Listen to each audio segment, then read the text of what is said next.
نفرض أن الصاد تساوي جاء سين. ما اللي يفتح المثال الأول؟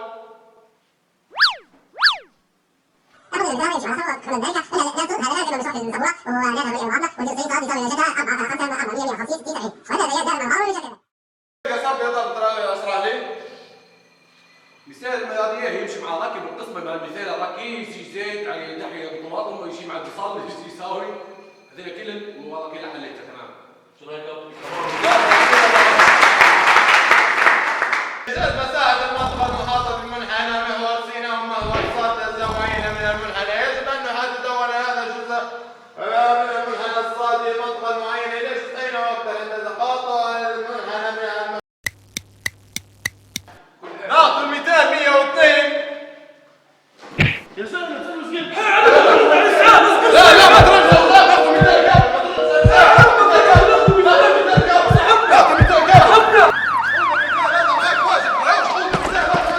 بين منحنيين يمكن الحصول على مساحة بين شكلين بينيين بالطرح كما هو موضح.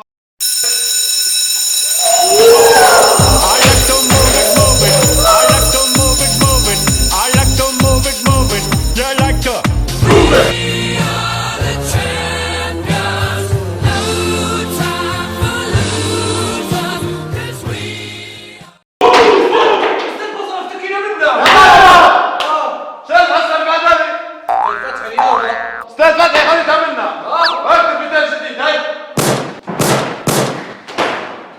راح اروح انت قلت واني حيل تفاجئت وبوقتها عادي قلت لك بس حبيبي كذبت بالك انت كبرت ومن رحت اني متت الله ما وفقني انسى وانت حيل توفقني.